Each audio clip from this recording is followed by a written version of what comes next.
কেউ যদি এই দুনিয়াতে এই ব্যবসাটা করতে পারে আল্লাহ রসুল বিশ্বাস করার পর, আর যা করুক না কেন আল্লাহ ওরে জাহান্নামে দেবে না। এইটাই ফাইনাল, আল্লাহ ওরে জাহান্নামে দেবে না। জীবনে কখনো তুমি মিথ্যা বলনি, তাই তো তোমায় পেতে কাঁদে ধরনি। তোমারই মতো নেতা পেলেও গফুরত সুখের গোলাপ চামেলি বকুল। আলহামদুলিল্লাহ, যার মাধ্যমে এখানে এসেছি আপনাদের এলাকার সন্তান, পাশে ফাজিল মাদ্রাসার সম্মানিত শিক্ষক মাওলানা সুলতান আহমেদ, মঞ্চে বসে আছেন আমার শ্রদ্ধাভাজন বড় ভাই জনাব আশরাফুল ইসলাম। তার স্ত্রীর জন্য দোয়া চেয়েছেন, বড়টা দুনিয়া থেকে বিদায় নিয়েছে, তার সন্তান দুইটা বেঁচে আছে এখনো। আল্লাহ রাব্বুল আলামিন তার স্ত্রীকে জান্নাতুল ফেরদাউস নসিব করে। মঞ্চে বসা সম্মানিত ওলামা ইকরাম, বিশেষ করে যাদের নাম আরো ছিল আমরা বলতে পারলাম না, দোয়া করলাম ওয়ারাফা'না লাকা যিকরাক, তাদের ঈমান এবং আমল অনুযায়ী আল্লাহ যেন সম্মান মর্যাদা বাড়িয়ে দেন। মানুষের সম্মান যে বাড়ে কিসে এটা অনেকে জানে না। কোরআনে কারিমে আল্লাহ জানিয়েছেন, তোমাদের ভেতরে যারা ঈমান আনে এবং যারা এলেম অর্জন করে, ওয়াল্লাযীনা উতুল ইলমা দারাজাত, তাদের মর্যাদা আমি আল্লাহ দিনের পর দিন বাড়াতেই থাকি। প্রশ্ন আসতে পারে, তাহলে এই যে দেশে যাদের ঈমান আছে আমরা জানি এবং এলেমও তারা পেয়েছে, তাদের সম্মান মর্যাদা এ দেশে অনেকের নেই, এমনকি তাদের মানুষ এখন কুকুরের চাইতেও ঘৃণা করে। বাইতুল মোকাররমের সাবেক যে খতিব ছিল মাওলানা রুহুল আমিন, এই লোকটা যদি আমার মনে হয় রাস্তা দিয়ে এখন হেঁটে যায়, মানুষ কুকুরের দিকে তাকাবে, ওর দিকে তাকাবে না। ফরিদ উদ্দিন মাসুদ, এই লোকটার নামের আগে আলেম দেখা ঠিক না, এ জালেমদের দোসর। কি কথা বললেন না? আরো আছে, আমি নাম নিলাম না। যে দুইজনের কথা বললাম, বলেন তো এদেরকে এই দেশে যদি কেউ ছেড়ে দেয়, 56,000 বর্গ মাইলের যে কোনো জায়গায় এদের দেখলে মানুষ মনে করবে একটা, কারণ কি তাদের ঈমান আছে আমরা জানি, এমনকি তাদের এলেমও আছে। সম্মান নেই কেন? তাহলে সূরা মুজাদালার 11 নম্বর আয়াত অনুযায়ী যাদের ঈমান আছে আর যারা এলেম অর্জন করে তাদের মর্যাদা আল্লাহ বাড়িয়ে দিন। এটার সাথে বাস্তবতা মিলছে না। আল্লাহর কথা হয় ভুল হবে, নাই তাদের কর্মকাণ্ড ভুল হবে। হ্যাঁ, কথা বলেন না কেন? এই আয়াত দ্বারা বোঝা যায় আল্লাহর কথা 100% সত্য। অবশ্যই তাদের ঈমানে কোনো ঝামেলা আছে আর এলেম অনুযায়ী আমল নেই। দুনিয়ার ময়দানে আমরা তাকালে দেখি সবচাইতে বেশি এলেম অনুযায়ী আমল করেছে নবীরা। কথা বলেন না কেন? সবচাইতে বেশি তাদের জ্ঞানের উপরে আমল করেছে কারা? আপনি নবীদের দিকে তাকান।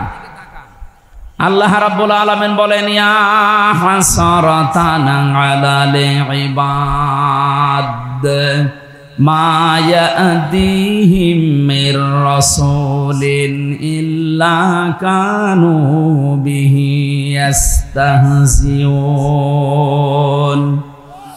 সূরা ইয়াসিনের 30 নম্বর আয়াতে আল্লাহ বলেন, আমার বান্দাদের জন্য আমার আফসোস, আক্ষেপ, এমন কোন নবী রাসূল দুনিয়ায় পাঠালাম না যার সাথে সমসাময়িক মানুষেরা ঠাট্টা করে নাই, বিদ্রুপ করে নাই। ঠাকুরগাঁওবাসী, আল্লাহর এই আয়াত অনুযায়ী নবীদের সাথে ঠাট্টা বিদ্রুপ উপহাস করা হয়েছে না হয়নি? নবীদের কি চরিত্র খারাপ ছিল? কারো মেয়ের দিকে তাকিয়েছে? কারো ঘর ভেঙে দিয়েছে? একটাই কারণ, তাদের উপরে জুলুম, নির্যাতন, অত্যাচার, উপহাসের কারণ তারা তাদের জ্ঞান অনুযায়ী আমল করত। এ দুনিয়ায় যারা জ্ঞান অনুযায়ী আমল করবে আল্লাহর ভাষায় তারা আলেম, আর জ্ঞান অনুযায়ী যারা আমল করে না এ দুনিয়াতে তাদের নামের আগে আলেম, মাওলানা, মুফতি লিখা থাকতে পারে, আল্লাহর দৃষ্টিতে তারা বড় জালেম। ছোট জালেম আল্লাহ বলেন নাই, আসগার, আকবার বলেছেন। সূরা বাকারা 1 নম্বর পারা 20 নম্বর পৃষ্ঠার 13 নম্বর লাইনের 140 নম্বর আয়াতের প্রথম অংশে আছে অমান আযলামু মিম্মান কাতামা শাহাদাতানি ইনদাহু মিনাল্লাহ ইলা আখিরি আয়াত। এই ছেলে কি কথা বলো কেন? চলাফেরা করো, হাঁটা কথা বলবে না। বারবার নিষেধ করছি না, কথা বলবেন না। আপনার জন্য আরো দুজনের ডিস্টার্ব হচ্ছে। আল্লাহ পাক বলেন সব চাইতে বড় জালেম আমার দৃষ্টিতে দুনিয়ায় ওই লোকটা। আমার মনে হয় এখন যেটা বলা হবে শরীর শিউরে ওঠার কথা। আকবার ইসমে তাফজিল, ইংরেজিতে বলে সুপারলেটিভ ডিগ্রি, এর চাইতে বড় কিছু আর নেই। আল্লাহ বলেন আমার যে একটা দৃষ্টি আছে, আমার এই দৃষ্টিভঙ্গিতে পৃথিবীর বড় জালেম আমার বান্দাদের ভেতরে ওই লোকটা যার কাছে কোরআনের জ্ঞান থাকার পরেও দুনিয়ার স্বার্থে গোপন করে রাখে। এটার যে এতদিন গোপন করে রেখেছে, এতদিন আমরা বলতে পারি না। এখন তো দেখতে পাচ্ছি এই ফরিদউদ্দিন মাসুদ, রুহুল আমিন, এরা গোপন করে রাখতো। কোরআনে কারিমের জ্ঞান গোপন করতে এমন জায়গায় পৌঁছিয়েছে, পৃথিবীর স্বীকৃত জালেম যে 6 জনের তালিকা আছে, আপনি ইন্টারনেটে সার্চ দেন 6 জনের নাম পাবেন। পৃথিবীর সবচাইতে বড় জালেমের তালিকায় যিনি পালিয়েছে তার নামও আছে। আর তারে আপনি উপাধি দিলেন কওমি জননী। এই জন্য দিয়েছিলেন যে আপনি নৌকা মার্কায় ভোটে দাঁড়াবেন নড়াইল থেকে। আমার মনে হয় আল্লাহ এত ঘৃণিত করে দিয়েছে এই মার্কাকে। এ বাংলাদেশে এখন যদি কেউ নৌকা মার্কা না নিয়ে কুকুর মার্কা নিয়ে দাঁড়ায় তাও পাস করবে। হ্যাঁ, সারা দেশে ঘুরে আমি এটাই দেখছি, ঘৃণিত করে দিয়েছে আল্লাহ। তাও তো এখনো ইতিহাস সেরকম লেখা হয়নি। ইতিহাস যখন লেখা হবে 50 বছর 100 বছর পর, তখন দেখবেন যে মানুষগুলো 15.5 বছর জুলমের সাথে জড়িত ছিল, ওই মানুষগুলো ইয়াজিদের মতো ঘৃণিত হয়ে যাবে। ইয়াজিদ ওই জামানায় জুলুম করেছিল, কিন্তু কেউ ওই সময় ইতিহাস লিখতে পারে নাই ভয়ে, কিন্তু ইতিহাস লেখা হয়েছে না হয়নি? এমন ভাবে ইতিহাস লেখা তামাম দুনিয়ার মুসলমানেরা এখন পড়ে আর ওরে আগে গালি দেয়। অথচ নামটা খারাপ না, ইয়াজিদ অনেক সুন্দর নাম। পুরা নামটাই আল্লাহ গালি বানিয়ে দিয়েছেন। এখন যাদের নাম সুন্দর সুন্দর, হাসিনা মানে সুন্দরী। হ্যাঁ, আপনি আরবি গ্রামার নিয়ে আসেন, আরবি অভিধানে লেখা দেখবেন হাসিনা মানে সুন্দরী, আর হাসানা মানে কল্যাণ। একটু জবরটা পাল্টিয়ে গেলে আমরা কল্যাণ পেতাম, কিন্তু এমন জিনিস পেয়েছি সুন্দরী। এই সুন্দরী নাম থাকবে না, দেখবেন হয়তো 50 বছর 100 বছর পরে ইতিহাস লেখা হবে 15.5 বছরের জুলুম নিয়ে। তখন এই নামটাকে আল্লাহ ইয়াজিদের মতো ঘৃণিত করে ছেড়ে দেবে। আজ আমরা অনেকে 15.5 বছরে পাগলের আচরণ করেছি, কারণ কিছু বলার ছিল না। জুলুম হয়নি তা না, জুলুম 1500 বছর আগে বিশ্ব নবীর প্রতি যেমন জুলুম হয়েছিল, আয়না ঘরের মাধ্যমে ওই জুলুম ছাড়িয়ে গেছে। নবীজিকে তো 3 বছর আটক করে রেখেছিল শিহাবে আবি তালিবে, আর ব্যারিস্টার আরমানকে, আমান আজমিকে 10 বছর 8 বছর করে মাটির নিচে রেখে দিয়েছে। আইএমএ জাহিলিয়াত শুধু কিতাবে পড়েছি, এই 15.5 বছরে আমি জাহিলিয়াত দেখলাম। এজন্য ইতিহাস লেখা হবে ইনশাআল্লাহ। তখন আপনি কোথায় যাবেন? আপনাকে ঘৃণিত করে ছাড়বে। বাদশাহ হাজ্জাজ বিন ইউসুফ, এই লোকটার ইতিহাস পড়েছি, খুব জালেম ছিল। লোকজন এসে একদিন বলছে, বাদশাহ নামদার, আপনার জন্য তো আমরা বাইরে যেতে পারি না, মানুষও তো গালি দেয়, আপনি নাকি জালেম। যা গালি দেয়। ছদ্মবেশ নিয়েছে একটা, দাড়ি মাড়ি লাগিয়ে বিশাল আশাল পোশাক পরে বাইরে গেছে, দেখি কে গালি দেয়। রাস্তায় বের হয়ে দেখছে একটা গ্রাম্য মানুষ, বলছে ওই বেটা বাদশাহ হাজ্জাজ বিন ইউসুফ লোকটা কেমন? চুপ করে, নো জালেম। কি কেমন? বলছে জালেম। বারবার জালেম শুনে ওর গেছে মন খারাপ হয়েছে। রাগ হওয়ার পরে বলছে, বেটা আমারে চেনো? বলছে না, আমি সে হাজ্জাজ। লোকটা চিন্তা করছে আমার তো মাথা থাকবে না, ডাক দিয়ে বলছে, বাদশাহ আপনি আমারে চেনেন? না। আমি এই গ্রামে রইল যার মাসে 2 দিন মাথা খারাপ হয়, আজকে তার পয়লা দিন। পাগল, কার কাছে জিজ্ঞাসা করলো? ওই দিন পাগল বলে বেশি গিয়েছে, আমরাও এই 15.5 বছরে পাগল বলেই বেঁচেছিলাম, নাই তো আমাদের অবস্থাও দেলাওয়ারের মতো করতো। আমার রিমান্ডে 10 দিনের ভেতরে মনে হয় 8 দিন জিজ্ঞাসা করেছে যে দেলাওয়ার সাথে ছবি, তার মানে তুমি ওই পর্যায়ের। সম্মানিত ভাইরা, ইতিহাস লিখা হবে যেই কয়েকজনের কারণে এই দেশটা আজ রসাতলে চলে গেল। আপনি দেখবেন এদের নাম যত সুন্দর হোক, আল্লাহ ঘৃণিত করে ছেড়ে দেবে, এইটা ইতিহাস। কারণ ইতিহাসের কসম দিয়েছেন আল্লাহ, ওয়াল আসরি, ইতিহাসের কসম, এটা থাকবেই, এটা নীরব সাক্ষী। হয়তো 100 বছর পরে এখানে আমরা কেউ থাকবো না, সব মাটির নিচে যাব। নতুন যারা আসবে, এই জমিন যারা চাষ করবে, তারা এই নামগুলো দেখে ঘৃণা ছড়াবে আর বরদোয়া করবে। কথা বলেন ঠিক কিনা? এই জন্য জ্ঞান অনুযায়ী যারা আমল করে না, বুঝতে হবে তাদের ইমানও সমস্যা আছে। তাছাড়া কোরআনের আয়াত কি মিথ্যা হওয়ার মতো? আমি যে আয়াতের দলিল দিলাম সূরা মুজাদালা 11 নম্বর আয়াত শেষের দিকে আছে।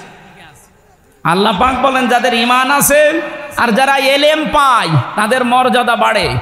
অথচ এই 2 জন মানুষের নাম বললাম শুধু না, আরো আছে, বহু জ্ঞানী আছে, জেনারেল শিক্ষিত আছে, তাদেরও জ্ঞান আছে, তাদেরও ঈমান আছে, আমরা দেখতে পাই। সুতরাং যাদের মর্যাদা দুনিয়া আখেরাতে বাড়ে না, বুঝতে হবে আর ঈমানও সমস্যা, ওর জ্ঞান অনুযায়ী আমল হচ্ছে না। আল্লাহ আমাদেরকে ওই রকম যেন না বানায়, বলেন আমিন। এই জন্য যারা আসলেন তাদের শ্রদ্ধা, সম্মান এবং দোয়া করছি। তাদের ঈমান এবং জ্ঞান অনুযায়ী যারা আমল করেন, এদের মর্যাদা আল্লাহ যেন দিন দিন আরো বাড়িয়ে দেয়, বলেন আমিন। সামনে বসা মুসলমান ভাইরা, পর্দার আড়ালের সম্মানিতা মা এবং বোনেরা, প্রশাসনের ভাইরা, প্রাণ প্রিয় ঠাকুরগাঁওবাসী, আল্লাহর দরবারে শুকরিয়া জানাচ্ছি যিনি আমাদেরকে মুক্ত জীবনে ফিরে আসার সুযোগ দিয়েছেন। যদিও ষড়যন্ত্র এখনো থামেনি, এটা চলছে। কথা বুঝতেছে না? এখনো থামেনি। জালেমরা মরণের আগ পর্যন্ত থামে না, এইটাই পৃথিবীর ইতিহাস। এই জন্য হযরতে নূহ আলাইহিস সালাম শেষ পর্যন্ত আর সহ্য করতে না পেরে বরদোয়া করেছিলেন। আকালা নূহুর রব্বি লা তাযার আলাল আরদি মিনাল কাফিরিনা দাজ্জারা ইন্নাকা ইন তাযারহুম ইযিল্লু ইবাদাকা ওয়ালা ইয়ালিদু ইল্লা ফাজিরান কাফফারা। সূরা নূহর ভেতরে আছে। আল্লাহ পাক বলেন আমার নবী নূহ আলাইহিস সালাম আমাকে বলেছে রব্বুল আলামিন, কাফেরদের একটা আন্ডা বাচ্চা পর্যন্ত যেন জমিনে না থাকে, কারণ ওর পক্ষ থেকে যেটা জন্ম হবে ওইটা ডবল হারামি হবে। ও আমার তোমার বান্দা বান্দীদেরকে বিপদগামী করার জন্য, ফাসিক ফুজ্জার গুনাহগার করার জন্য নিয়মিত কাজ করবে। এই জন্য জালেমদের জন্য বরদোয়া এসে যায়। নবী যেহেতু বরদোয়া করেছে, আমরা যদি নবীর উম্মত হয়ে দাবি করি, আমাদের এমনি আসবে। ওই জামানায় তারা 950 বছর দাওয়াতি কাজ করে ফল পেয়েছিল, জুলুম, অত্যাচার, নির্যাতন। কোরআনের পাখি 50 বছর কোরআনের খাদেম হওয়ার পরও ফল পেয়েছে জেল, জরিমানা আর ফাঁসির হুকুম। আমরা এই দেশে এখন দেখতে পাচ্ছি কোরআনের উপরে যারা চলে, এই মানুষগুলো এখন বাতিলের টার্গেট। যেহেতু জালেম আর বাতিল এখন অধিকাংশই নেই, অল্প কিছু যারা আছে এরা যেন পাল্টায়।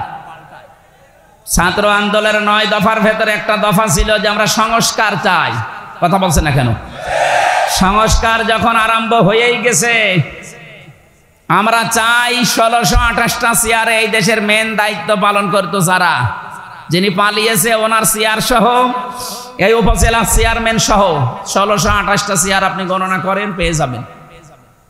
যেহেতু একজন পালিয়ে গেছে, বাকি এখনো 1627টা চেয়ার বাকি আছে। কথা বলছে না কেন? ডক্টর মোহাম্মদ ইউনূস আসার পর থেকে এই পরিবর্তন এবং সংস্কার হতে আরম্ভ হয়েছে। 100 জনের প্রায় 65 জন অলরেডি পাল্টিয়ে গেছে। এখনো জালেমদের ওই 5 গোলাম এবং দোসররা মিলে আছে 35 জন। আমরা চাই এই সিস্টেম যেন না থাকে, 1628টা চেয়ারই হবে মাজলুমদের দখলে। কোন জালেম দেশে আর চেয়ারে বসতে পারবে না। এই কথা বলেন না কেন? এ দাবির সাথে আছেন না আপনারা? এটা রেকর্ড হচ্ছে, দেখিয়ে দেন তো বাংলাদেশকে। লিল্লাহে তাকবীর।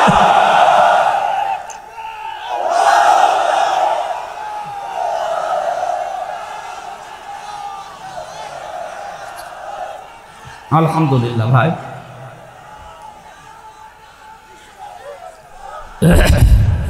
যতদিন পর্যন্ত এই বাকি 35টা চেয়ারে যারা আছে এরা না পাল্টাবে, বিশেষ করে চুপ্পু সাহেব সহ, এই ষড়যন্ত্র থামবে না। উনি বাইরে যে শুধু চা খাচ্ছে আর ডিম খাচ্ছে তা না, চেষ্টা চালিয়ে যাচ্ছে। এই 3-4 দিন ধরে ছড়াচ্ছে, দেখছেন না সারা বিশ্বের বিভিন্ন মোড়লদের কাছে যে আমি নির্বাচিত ছিলাম, আমাকে উৎখাত করা হয়েছে। ডাহা মিথ্যা কথা। আপনি নির্বাচিত ছিলে কে? কে বলেছে? কোন শয়তানও বিশ্বাস করবে? নিয়ে আসেন, কোন শয়তান নিয়ে আসবেন জিজ্ঞাসা করেন। কোন শয়তান বলবে যে না ও কি যে নির্বাচিত, তো জোর করেছিল। এই জন্য বিদায় নেওয়ার পরে একটা মানুষকেও আমি করতে দেখছি না, সবাই বলছে আলহামদুলিল্লাহ। ফামা বাকাতা আলাইহিমুস সামাউ ওয়াল আরদু ওয়া মা কানু মুনজারিন।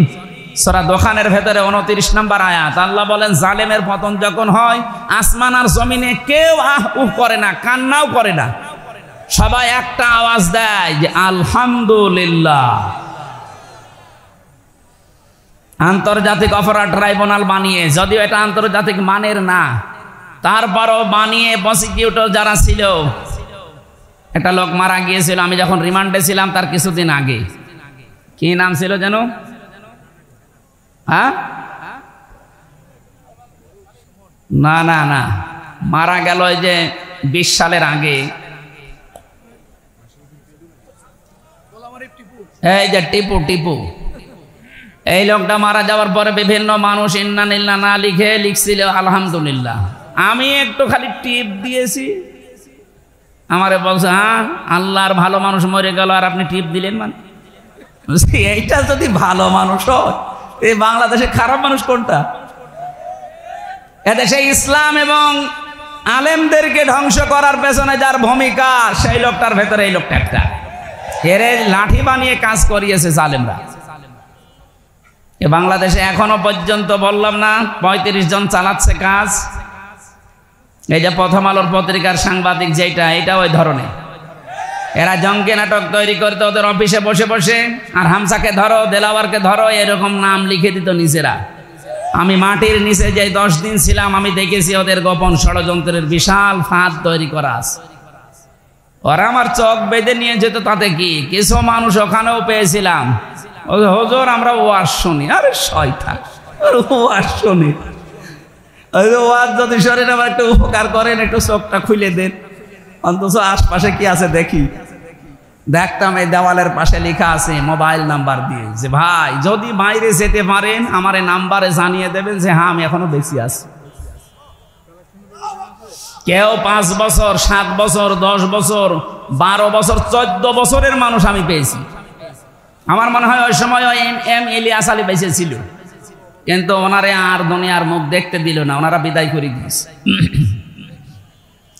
যেটা বলছিলাম, এই যে এই সমস্ত মানুষগুলো মারা যাওয়ার পর কেউ ইন্না লিল্লাহ পড়ে না, আফসোস করে না, সবাই বলে ঠিক হয়েছে। তা আমি এইরকম জীবন কেন এই ছোট্ট জীবনে গঠন করব যে আমি মারা গেলে মানুষ আরো আলহামদুলিল্লাহ পড়বে?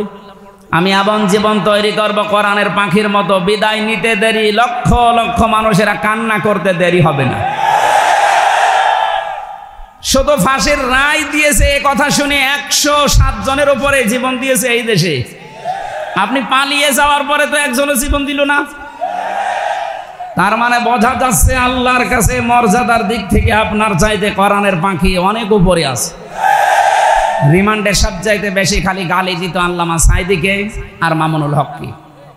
এদের নাম ধরে, বাবার নাম ধরে মা মাতাল তুলে এমন গালি দিত, আর মোবাইলের ভেতরে যুবতী মেয়েদের কণ্ঠ নিয়ে আল্লামা সাইদের কণ্ঠ লাগিয়ে আমারে শোনাতো। দেখ সেরকম কথা উল্টা পাল্টা 8-10 মিনিট আমারে শুনিয়ে বলতো, এই যে তোমাদের বড় হুজুর এই করে, তুমি বিশ্বাস করো না করো না? আমি বললাম না, এ আমার বিশ্বাস হয় না, এটা এডিটিং করা। তোমার তো বিশ্বাস হবে না, বিশ্বাস আমাদের হয়। আমাদের বিশ্বাস তো আপনার হবে। এখন সব চারিদিকে ওরা, আমি মাঝখানে একা একা কি বলবো? এর চাইতে কিছু বললেই দেবে মায়ের। তাও বলতো যে পিটা, আমারে বলতো দেলাওয়ারকে, মাসুদকে এই ঘরের ভেতরে আমরা ফুটবলের মতো লাত্তি দিয়েছি, আল্লাহ এখন তাদেরকে ফুটবল বানিয়েছে।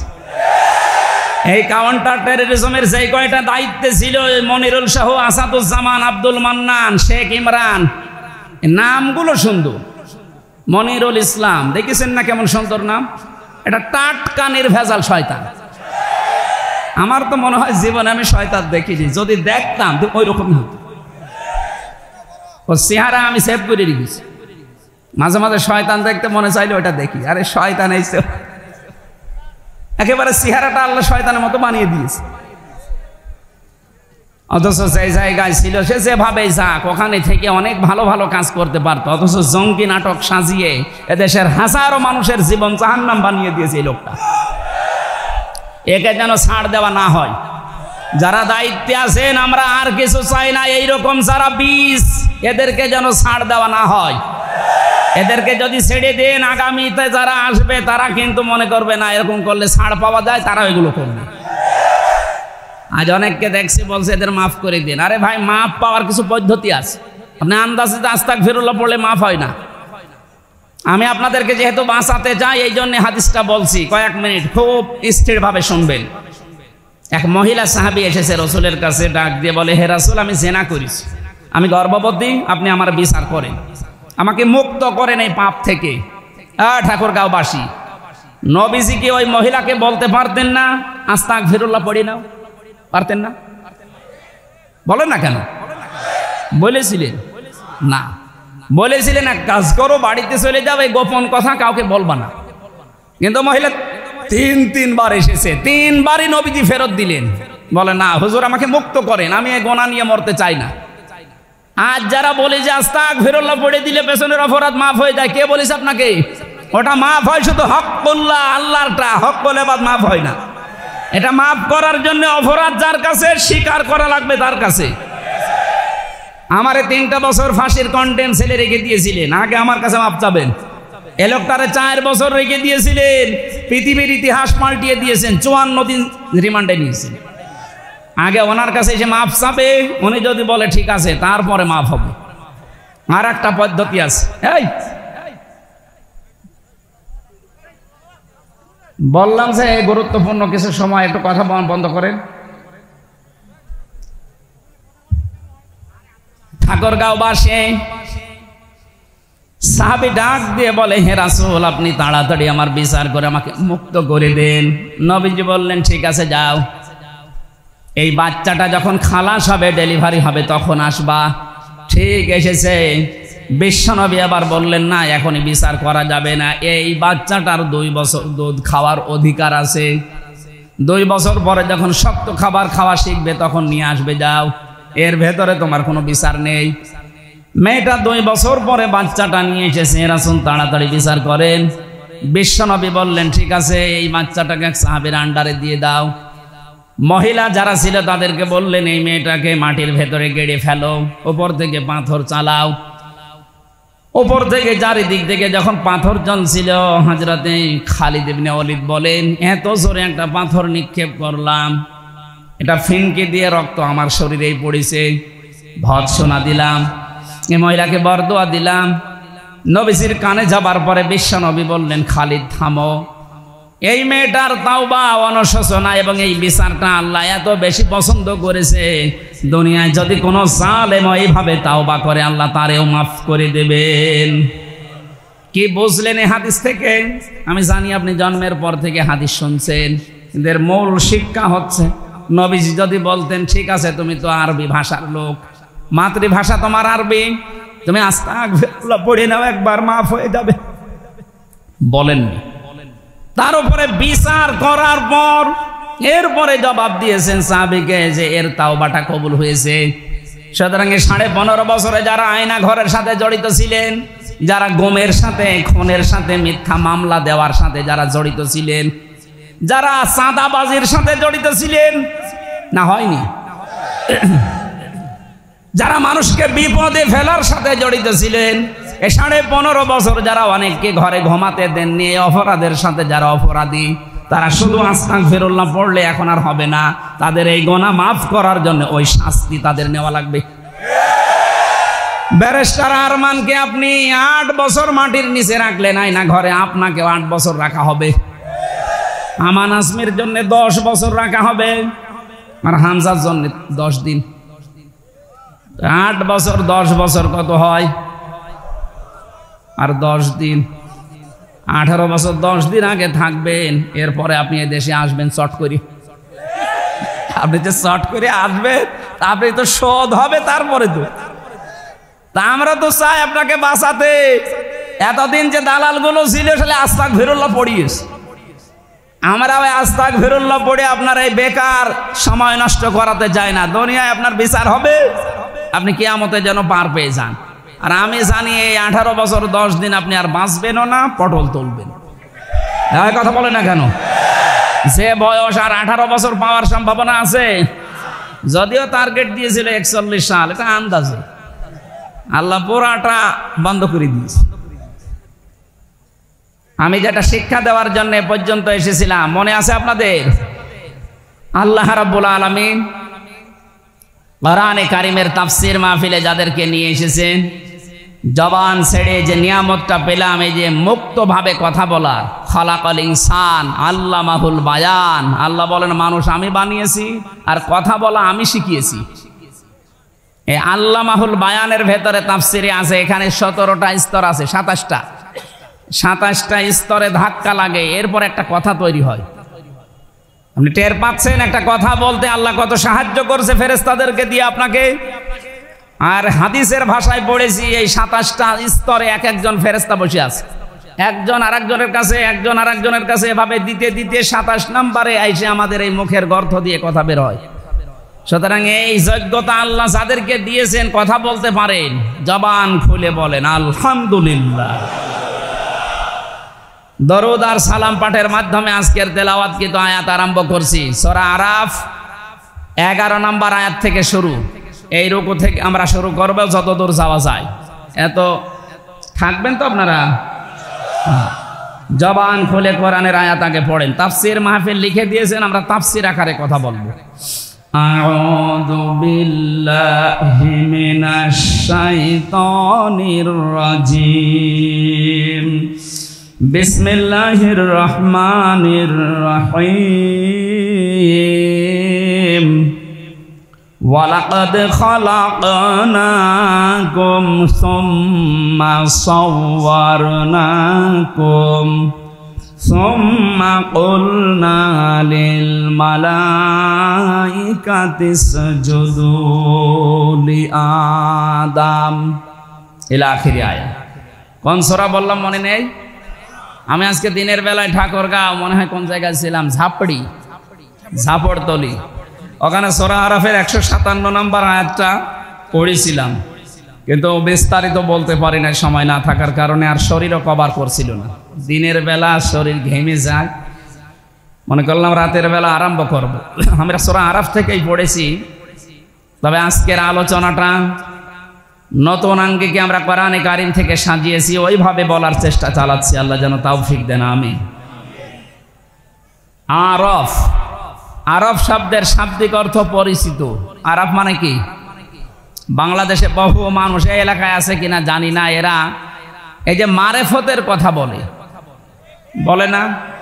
কিসের মারেফত? এই শব্দটা এসেছে উরফুন থেকে। আরাফা ইয়ারিফু, এই শব্দের বাংলা অর্থ পরিচিত হওয়া, প্রকাশ পাওয়া।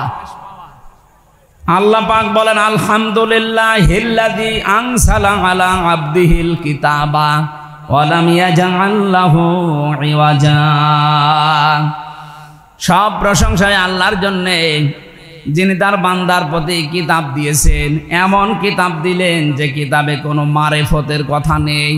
ইওয়াজা মানে বক্ষতা, গোপন কথা, চুরি করা কোনো কথা কোরআনে আল্লাহ দেয়নি। যা দিয়েছে সব ওপেন কথা। এই জন্য কোরআনের কাছে যারা আসে আর এটা বুঝতে পারে, তারা আর গোপন থাকতে চায় না, তারা ওপেন হতে চায়। এই লোকটা রিমান্ডে এবং 4 বছর জেল খাটার পরে তো গোপনে চলে যাওয়ার দরকার ছিল। এই কথা বলেন না কেন? আপনি দেখেন যারা জেল থেকে বের হয়, রিমান্ডে যায়, এই মানুষগুলো আরো গোপনে না, আরো ওপেন হয়। তার মানে কোরআনে কারীম যারা পড়বে বুঝবে এদেরকে আপনি যত অত্যাচার করেন গোপনে রাখতে পারবেন না। দিন যত যাবে এরা তত ওপেন হবে।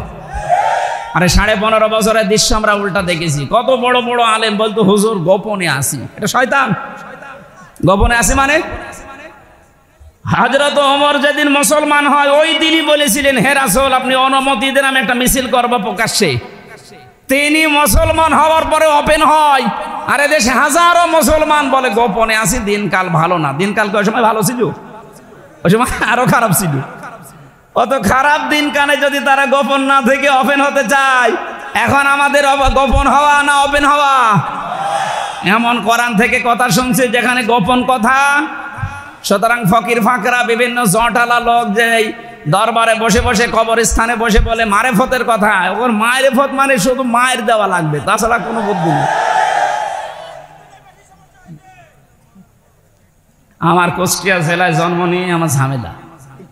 পৃথিবীর ভেতরে একমাত্র জেলা যেখানে পুলিশ পাহারা দিয়ে গাঁজা খাওয়া। আমি বিশ্বের বহু জায়গায় গেছি, কোন জায়গায় আমি দেখিনি যে পুলিশ পাহারা দিয়ে গাঁজা খাওয়াচ্ছে। অথচ কুষ্টিয়ার মাজারে যে 3-4 দিন ধরে অনুষ্ঠান চলল, দেখলাম যে পুলিশে পাহারা দিচ্ছে আর ওরা মন মতো গাঁজা খাচ্ছে। এই এলাকার মানুষও যায়, এই ঠাকুরগাঁও, দিনাজপুর, পঞ্চগড়ের মানুষ বউ ছেলে মেয়ে বেটার বউ সব নিয়ে চলে যাচ্ছে। মনে আছে আল্লাহর ওলি ওখানে আছে। কে বলেছে ওটা আল্লাহর ওলি? লালন কোন ধর্মের লোক ও নিজেও বলতে পারেনি। তার মানে কোন ধর্মের অনুসারী ও নিজেও জানে না, ও আল্লাহর ওলি হয় কি করে? এক কথা বলে না কেন? ওর জন্ম ঠিক আছে কিনা আমি তাও জানি না, যেহেতু বিষয়টা গোপন আমি আর কি বলবো। তো ওখানে যে কাজ কারবার গুলো হয় এটা প্রকাশ্য শিরিক। মানুষ ওখানে সেজদা দিচ্ছে, মানুষ ওর কাছে মোনাজাত করছে, এটা হারাম। কবরে সেজদা দেওয়া হারাম, এটা আমার ঘোষণা। লা তাত্তাখিদুল কুবুর মাসাজিদা, কবরকে সেজদার জায়গা বানিও না, এই নির্দেশ রাসূলুল্লাহ। এবং বিশ্ব নবীর নির্দেশকে ডাইভার্ট করে উপেক্ষা করে ওখানে যে কাজ হচ্ছে, মাজার ভাঙা আরম্ভ হয়েছিল। ওই শয়তানের মাজার ভাঙলো না কেন আমি বুঝতে পারি না। ওইটা ভাঙার দরকার ছিল আগে। আপনারা যাবেন না ওই সমস্ত জায়গায় যেখানে মারেফতের কথা বলে আপনাকে মায়ের পথ দেখায়। মারেফত বলে কোরআনে কিছু আছে?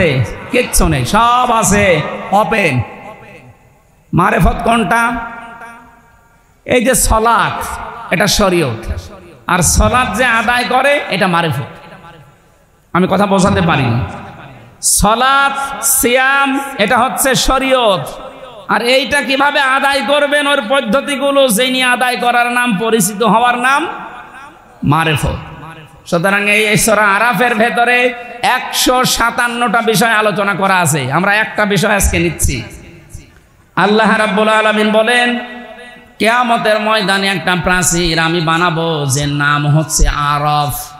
এখানে কিছু মানুষকে আল্লাহ দাঁড় করিয়ে দেবেন। নবীজি বলেন এদেরকে আল্লাহ জাহান্নামেও দেবে না, জান্নাতেও দেবে না। সাহাবী বললেন, হুজুর জাহান্নামে দেয় না, জান্নাতে দেয় না, কারণ কি? বিশ্বনবী জানিয়েছেন উম্মতেরা ওই মানুষগুলো দুনিয়াতে ইসলামী আন্দোলন করত। দেলাওয়ার ভাই যে আয়াতটা পড়েছিলেন, হাল আদুল্লুকুম আলা তিজারা তুনজিকুম মিন আযাবিন আলীম, কেউ যদি এই দুনিয়াতে এই ব্যবসাটা করতে পারে আল্লাহ রাসূল বিশ্বাস করার পর, তার জান আর মাল দিয়ে জমিনে আল্লাহর বিধান কায়েম করার জন্য চেষ্টা চালায়, আর যা করুক না কেন আল্লাহ ওরে জাহান্নামে দেবে না।